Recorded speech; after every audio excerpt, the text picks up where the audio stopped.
Welcome to the Recalibrate Your Life at 50 radio show with your host, Janice McMillan. I'm excited that you've tuned in. I'm here every Thursday, 12 noon Eastern Standard Time. And my goal each and every week is to empower you, encourage you, and lift up your bowed down head. I believe that there are so many of you that are out there that need to hear how to recalibrate. And if you know anything about that word recalibrate, it means to turn around, to go in another direction. So my message is to help you to turn and go in another direction and to seize your God-ordained opportunity so that you can redesign your life your way. That's what the Recalibrate Your Life at 50 show is all about. And I'm excited today because I have a dynamic woman that's going to talk to us about detoxing our body and soul. And her name is Kim McDaniel. Kim, welcome to the show. Well, thank you so much. I am very excited to be here.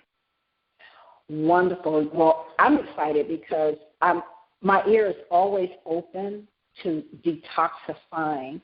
So I just want to jump right on in, okay? Absolutely. So many of the pre-post-50 community, they've lived on a eat-to-live kind of mentality, and now they're experiencing the full impact of those choices. What are some of the degenerative diseases that we now see as a result of this lifestyle? It's interesting that you say that. When we look at the way we choose to put things into our body, that whole concept of living to eat versus eating to live, that living to eat is kind of how we're driven today. We want to kind of eat according to the eyes and the flesh, and that kind of pulls us in that direction.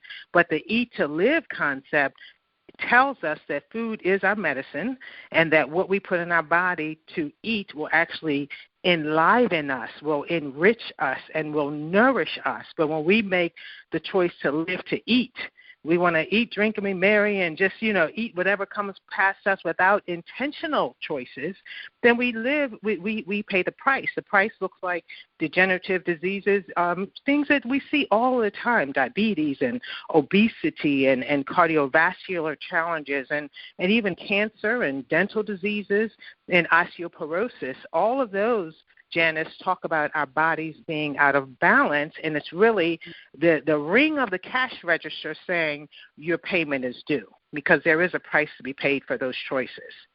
Wow, that's deep. That's really good.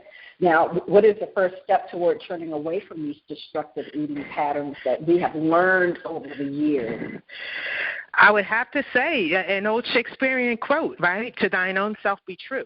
The first step is really recognizing and listening to your body and having a real conversation so that when your body says, when you eat this, that happens, stop eating that. And instead, what we do is we give our body a timeout and say, I'm going to do it my way. And the body's like, okay, I'm just going to bide my time. So what we really want to do is to turn up our signal, that communication between ourself and our body. And we do it all of the time, Janice. We can be in a meal knowing that we're going to feel bad after the meal. We're going to feel bloated. We're going to feel that heartburn going down. We already are predicting what's going to happen because of our past situation and our relationship with that food. And so even when we talk about toxicity, Janice, we also have to think about the stress factors that come with it. So you can eat something, so you got that physical challenge, and then afterwards you have the stress, the guilt, and the shame, which are also non-tangible toxic reactions to that food.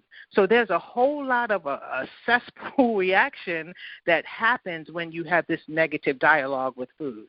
So why are you talking about me and me having that hamburger this week, right?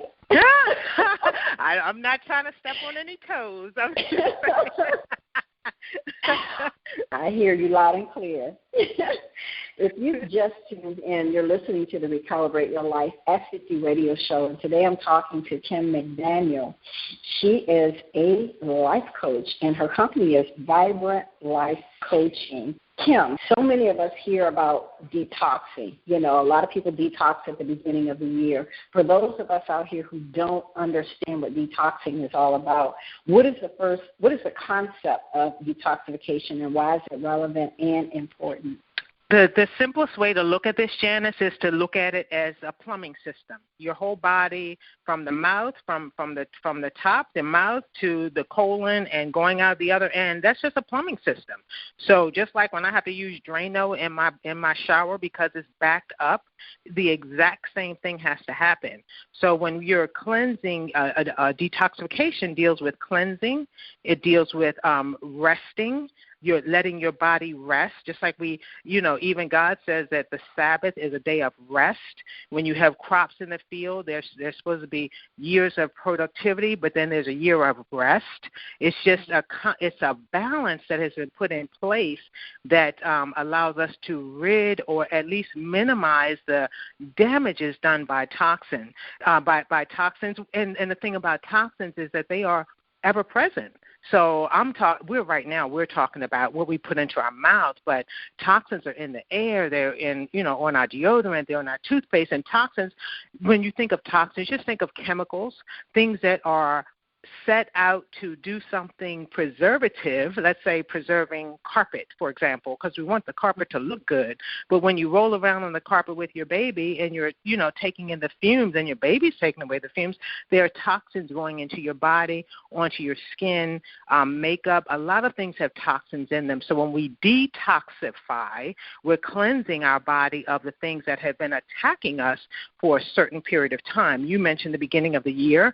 I like to think of also detoxifying on a kind of a spring cleaning basis. So you can almost think of it like every new season. So you can detoxify spring, summer, winter, fall. 4 times a year is great, and some people say that might be a bit much, and it probably would have been 100 years ago when we had a cleaner lifestyle. But because today there's so much going into our bodies, we need to up the ante a little bit and to help the balance have its own course in our life. Now, I know about alkalinity. I did research previously about alkaline water. How does that relate to things beyond just diet? What is alkalinity about, and why should a person have a normal pH in their body? Well, when we think about alkaline, the thing to focus on is the scale. There's an alkaline scale that's from 0 to 14. 0 is the most acid, and 14 is the most alkaline. Right in the middle is 7, and that's the balance. That's almost like the fulcrum on a seesaw, if you will. Our blood has a pH level of about 7.4, and that's the balance. That's a good zone to be in. And the reason we want to think about alkalinity, Janice, is because disease hovers, lives, hangs out, camps in the acidic environment. That's where disease is. That's where not only does disease hang there, but also your immune system is lowered in the acidity camp. You're vulnerable. You're weaker when things come your way. You're almost like a magnet pulling them into your space. On the alkaline side, believe it or not, disease cannot function on an alkaline side. And so really we're also talking about the intake of oxygen into our system. And one real simple way to do it is when you have, let's say if you sit on your foot, your legs are folded, and you're sitting, your leg is bent, or whatever, and you're sitting on your foot and you try to get up and your foot has gone to sleep. You have deprived that particular area of your body of oxygen, so it's not operating correctly. So we want to put an alkaline lifestyle into what we eat because we want the oxygen to be flowing through our body. We don't, old school, 50 years ago, we didn't see people walking around with oxygen tanks.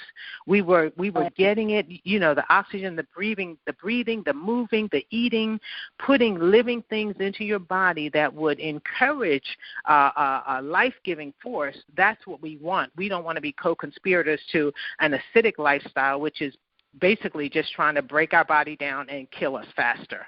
That's the bottom line. So when we hear about people who have a lot of these degenerative diseases, can we assume that there is the body is not, there's a low alkaline level, they're experiencing low alkaline levels in their body, because diseases feed off of that, correct?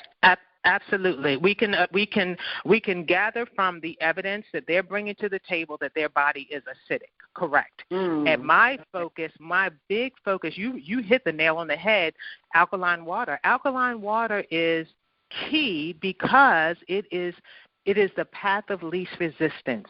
It's kind of challenging when someone has been veering right for the last 40 years and now you want to tell them to do 180 and veer left.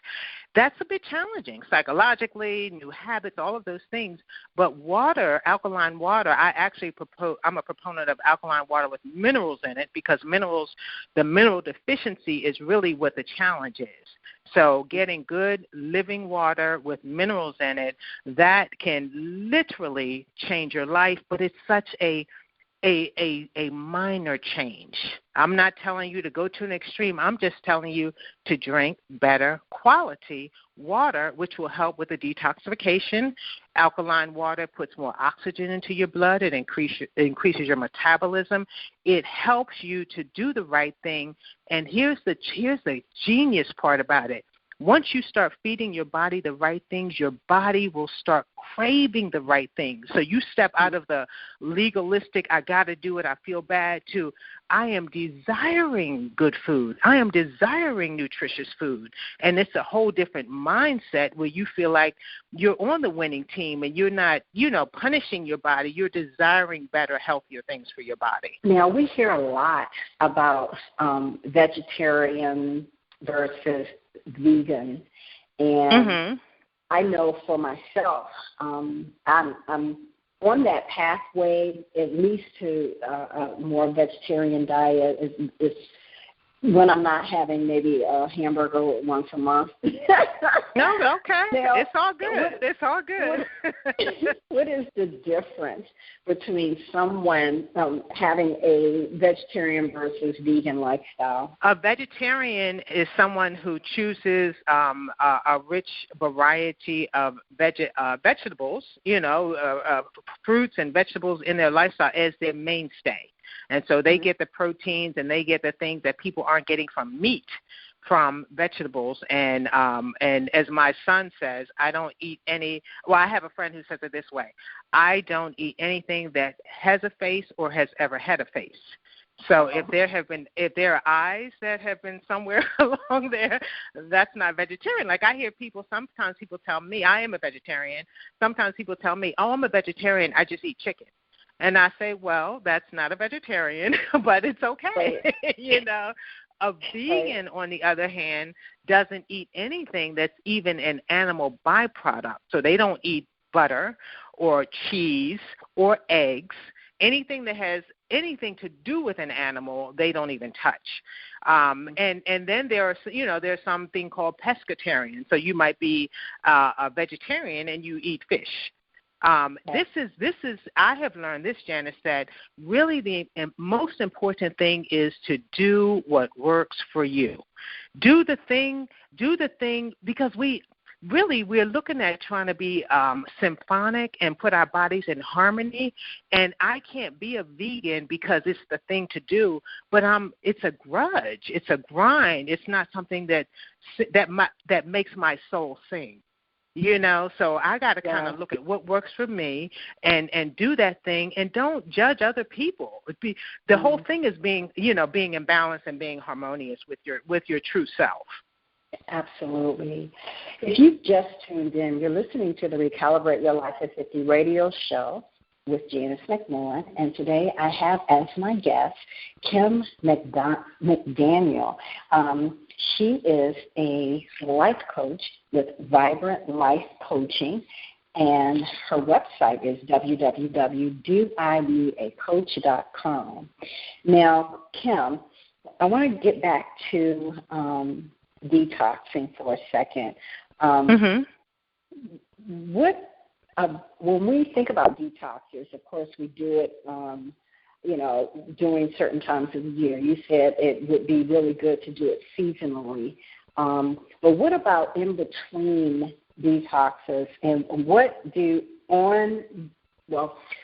would someone who is post 50, how would they adopt new approaches into their diet from with a detox schedule in between? What could they do? Practical things they could do.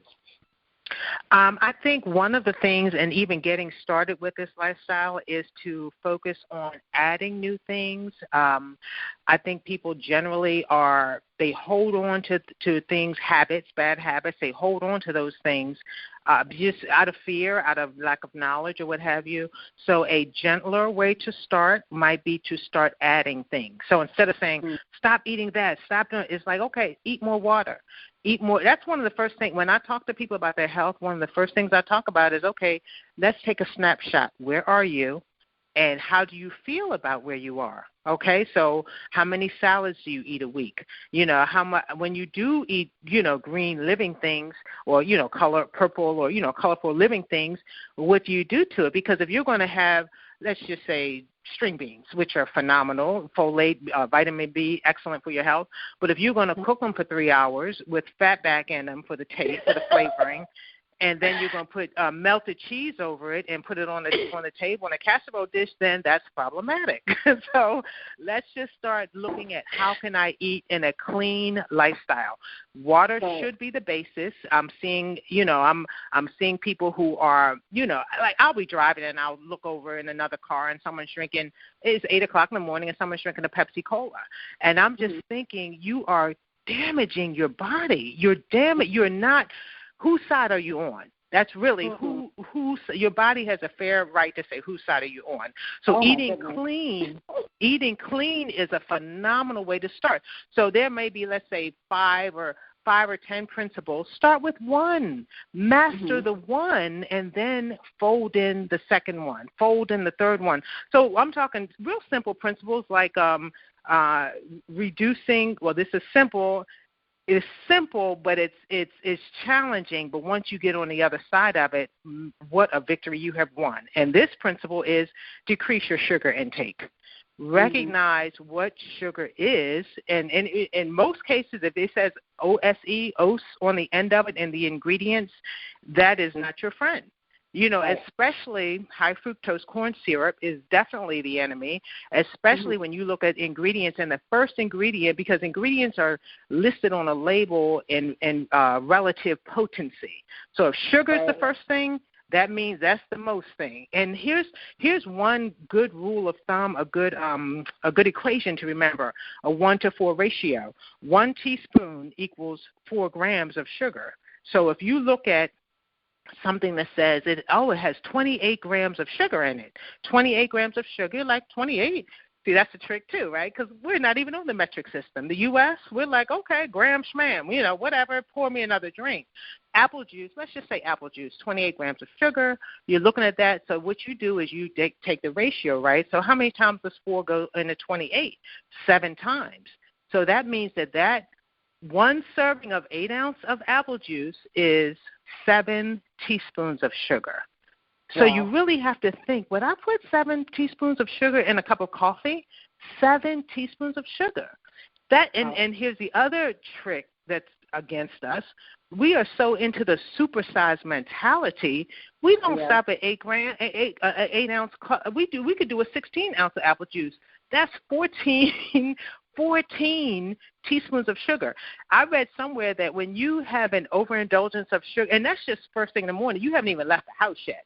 Your sugar intake for the day, that's almost like your sugar intake for the whole day. And you've done it, it's like 9 o'clock in the morning. So I read somewhere that when you have an overindulgence of sugar, your immune system you have actually muted your immune system for like 4 hours.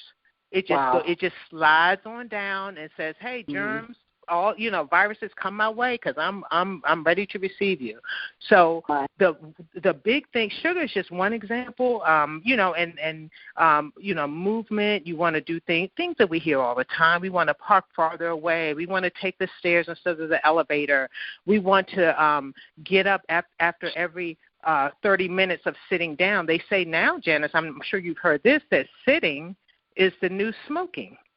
The same detrimental effects that smoking cigarettes can do, sitting will do. It just makes our body lazy. You don't use it, you lose it, all of that, and our organs are paying a price. So I think the biggest answer to all of this, Janice, is just to be intentional. Just to have an intentional and purposeful lifestyle.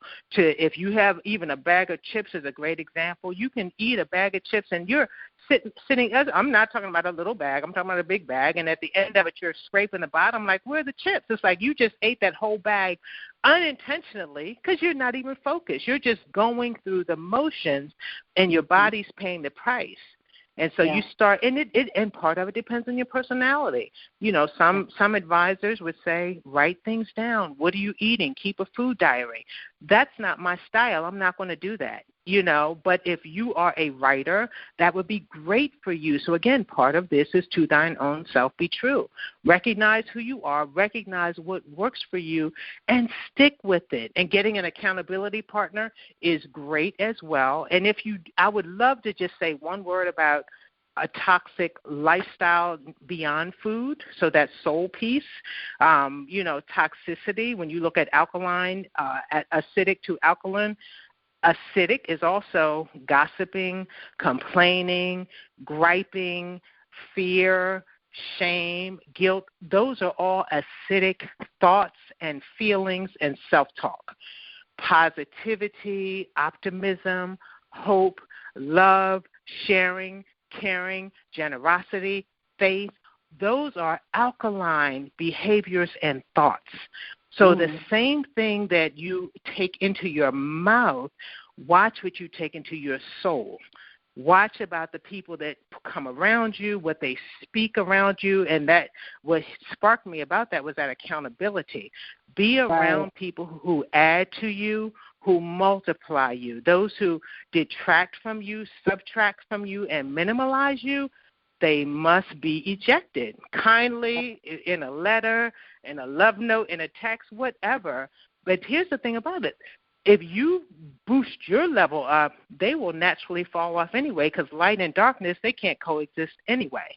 So you got to start working on yourself, being on people who are for you, and also you have a responsibility to intentionally speak life into others as well. That is so powerful. Words are definitely key, and so you can't just talk about detoxing the body without detoxing the soul. So we definitely have to alkaline our behaviors. I had to write that down. That was really good. We're coming up on, we have about a few more minutes on the show, but I definitely want you to talk about what is the relevance of building fences and how does it relate to our diet? Of building fences? I will say this,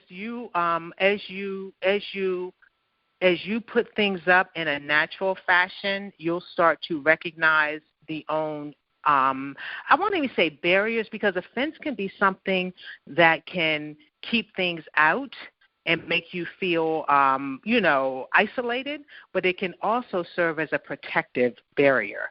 And so when and everyone's on their own journey, right? So I know in the beginning of my health journey, it's like, I'm eating everything. I'm an omnivore. I'm eating everything. And so one of the small things, but it's a detectable thing, donuts, Dunkin' Donuts, Krispy Kreme, didn't matter. Donuts, whatever, they're fine. Now I'm at the point, Janice, just when I look at a donut, it's like a fence is up. It's like, and the fence is not, no, you can't have it. Do you know how many calories are in there? Do you know how much sugar is it? That isn't the fence. The fence is not even interested.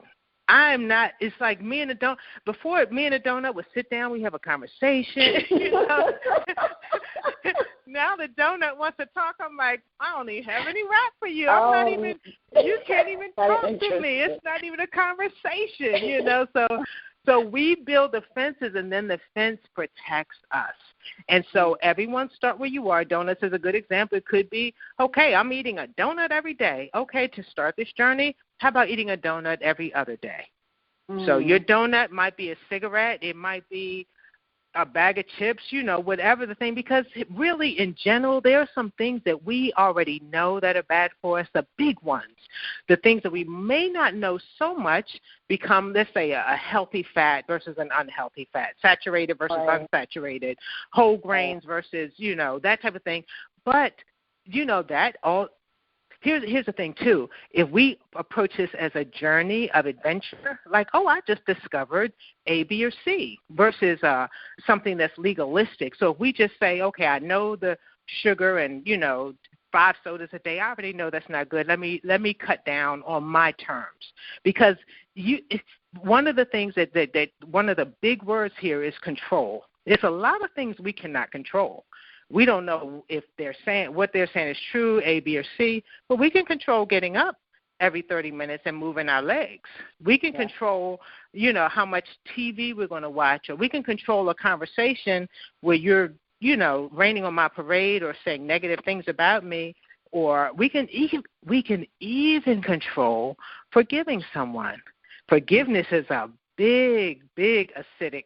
The lack of forgiveness that's a whole topic in and of itself, because it's just chiseling away at your soul. It's making you, you're having these conversations go over and over and over again. And when you break through that forgiveness, it's like you're in alkaline land, like you're free.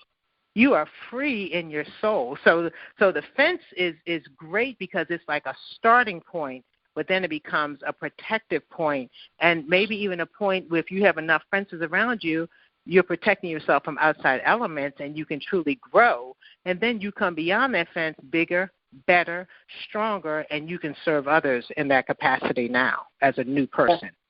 That's great. That is really great. That's just great information. And if you've just tuned in, you have missed a very dynamic interview with Kim McDaniel. We are talking about detoxing your body and soul. We could just go on and on, but what I really would like you to do is share briefly about your Get in Shape program. I have a program that because we are all unique, you know, we all have unique DNAs and eye prints and fingerprints. I have a program that takes a spot check of where a person is, because oftentimes people say, I want to be better, I want to do better. Okay, let's measure that out. So my concept deals with getting in shape. SHAPE is an accurate acronym. The S stands for things that we're going to analyze and alter and improve and or minimize as necessary. And you get to pick where we want to start. So S stands for stress and sleep. Huge factors in your drag time, you know, helping you move forward. H stands for hydration. There are institutes and councils on how much water you're getting, what it can do for you, and what the lack of it is doing to you, including things like memory loss, detox, even Alzheimer's, things that are clear signs that you're lacking water. A stands for alkalinity and alkalized lifestyle. The P stands for purpose, and that's why I keep talking about living with intention, recognizing that you are here for a set time, and it's time for you to, you know, get off the dime and start doing your thing, because the real bottom line of that is that you're here to contribute. So don't take your gift to the graveyard, you know, unopened, because we were waiting for it, you know. Yeah. And the E stands for energy and exercise. There's so many, we have all these modern conveniences, but everybody's tired. What's up with that? And is funny, this a program that you offer through your coaching program? It is, and as a matter of fact, my website for that specific part of the program is called Rate Your Shape. RATE, rateyourshape.com. And that gives you some, like an entree into, well, where am I? Where are the where are the bullet holes in my frame? And what can I do first to master that so I can leverage it into success in other areas? That is awesome. Kim, can you share with my audience your contact information, how they can reach out to you and get more information about detoxification and the other programs and services that you have? Absolutely. Thank you so much. My website is www.doineedacoach.com. doineedacoach.com. You can reach me there. You can email me, hello, Coach Kim @gmail.com, and we can start off with a complimentary assessment. I love to hear what you have to say. We have so much going on that people really aren't heard so much, and I think that's part of the frustration. So let's talk. Let's see where you are. Let's see where you want to be, and let's see what price you're willing to pay. And we can talk about currencies. Maybe you want to pay in pounds or francs or something, but there is a price to pay. But I'll help you with that and hold you accountable, and we can get to the other side together. Great. Well, I truly appreciate you being a part of the Recalibrate Your Life at 50 radio show. The audience, you have Kim's website information, and I truly would encourage you to reach out to her.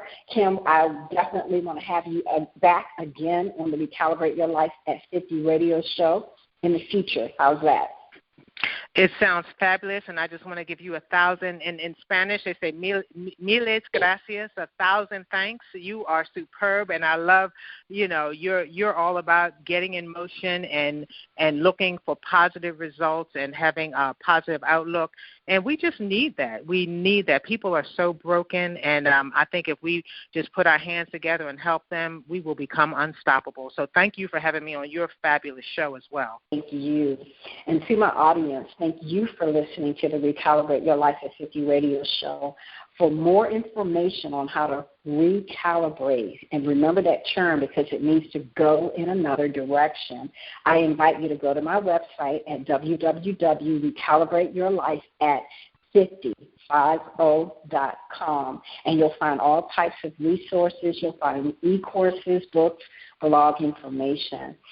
I'm Janice McMillan, and I'm here every Thursday, 12 noon Eastern Standard Time on the Recalibrate Your Life radio show. Recalibrate Your Life radio show at 50. Remember, it's not over until it's over.